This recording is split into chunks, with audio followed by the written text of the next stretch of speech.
नमस्कार, मैं हूं वीरेश सिंह। आईटीआई के टॉक शो में आपका स्वागत करता हूं। 12 साल का वनवास सीआईटीएस भर्ती को लेकर के जो कोर्ट में मसला चल रहा था, मामला चल रहा था, अब वो पूरा निर्णय 12 मार्च को होगा।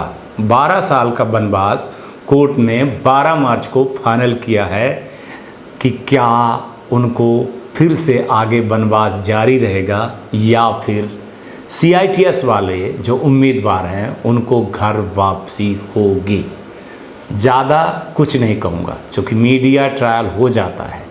हमारे चैनल की एक विश्वसनीयता है जिस पर बहुत सारी चीज़ों को संज्ञान में लिया जाता है। कोर्ट का सम्मान है। बहुत सारे स्टूडेंट आईटीआई इंस्ट्रक्टर ये बोल रहे थे करीबन 5000 के लगभग कि सर आप बता दीजिए कि कोर्ट में क्या हुआ है, क्या आगे होगा।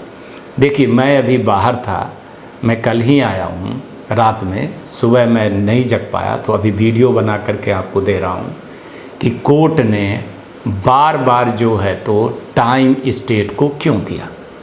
कुछ न कुछ कोर्ट के हाथ में लग गया था कि कोर्ट जान रही थी, इसलिए स्टेट को जो है तो बोल रही थी कि भैया आपके पास जो नोटिफिकेशन है, वायलाज हैं, नियम है, कानून है, शक्तियां हैं, उनको आप पेश करिए। बार बार स्टेट डायरेक्टर इन सब चीज़ों को कोर्ट के सामने प्रस्तुत नहीं कर रही थी। कई बार हेयरिंग हुई और कई बार टाइम इधर से उधर किया गया। आखिरकार अभी जब हुआ तब कोर्ट ने साफ साफ लहजों में स्टेट के अधिकारियों को बोल दिया है, सरकार को, कि भैया आप फाइनल ड्राफ्टिंग ले करके आइए।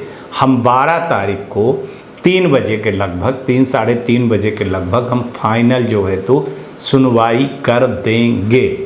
इस पर स्टेट ने आनन फानन में जा कर के काम करना चालू कर दिया है। भगवान जाने क्या वो ले करके आएंगे, क्या नहीं ले करके आएंगे। लेकिन आशा विश्वास ये है कि ये पड़ला जो है तो हमेशा सीआईटीएस वालों के भारी पड़ा है और उन्हीं का पड़ला सही था। यहाँ पर स्टेट जो है तो घुमा रही थी, ठीक है ना। लेकिन मैं कुछ कहना नहीं चाहता हूँ, मर्यादित भाषा में कह रहा हूँ कि गुरु जब कभी कोर्ट और कचहरी का चक्कर लगाने लगे या वो डंडा खाने लगे या वो आंदोलन के लिए बैठने लगे तो फिर ये गलत है। गुरु परंपरा से ही निकले हुए जज साहब हैं, नेता हैं, आईएएस हैं, आईपीएस हैं, हमारे आप जैसे लोग हैं और आने वाली पीढ़ी।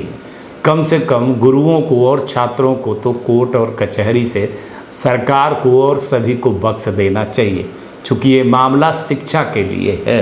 कम से कम सरस्वती जी को और उनके अनुयायी, उनके भक्तों को, उनको पढ़ाने वाले के लोगों को कोर्ट तक ना ले जाएं। मैं सिर्फ इतना ही कहने आया हूं और उनको न्याय मिलना चाहिए, क्योंकि न्याय की देवी हैं तो न्याय की देवी को न्याय के कटघरे पर ना रखा जाए।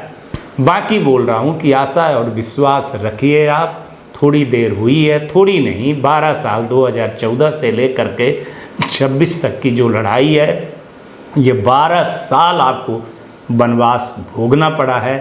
तो 12 मार्च को आपको सुनवाई होगी। ये 12 साल वर्सेस 12 मार्च, तो इतने दिन तक आपने इंतज़ार किया, थोड़ा इंतज़ार और कर लीजिए। इस सीआईटीएस के जो कोर्ट का फैसला होगा ये एक नज़ीर बनेगी और इससे ही सीआईटीएस की भर्ती को लेकर के या सीआईटीएस के नियम कानून को लेकर के एक बड़ा हौसला भी मिलेगा और नियम भी बन जाएगा। तो जो हर राज्यों में इस चीज़ के लेकर के लड़ाइयाँ होती हैं, चाहे वो उत्तराखंड हो, चाहे उत्तर प्रदेश आज की डेट में है, चाहे बिहार, चाहे मध्य प्रदेश, चाहे राजस्थान, चाहे और जितने राज्य हैं, तो ये बात क्लियर हो जाएगी और सीआईटीएस को एक नई दिशा और दशा मिलने वाली है। सिर्फ इतना ही कहूँगा, आप समझिए। मैं मीडिया ट्रायल नहीं कर रहा हूँ, ना मैं ऐसी कोई चीज़ दिखा रहा हूँ। मैं सिर्फ सीआईटीएस के जो थोड़ी सी जिनको जिज्ञासा थी, जानने वाले थे, उनको मैं बता रहा हूँ। बाकी 12 तारीख को वेट करिए, निश्चित ही आपके हक में ही फैसला आएगा। नमस्कार, जय हिंद, जय भारत।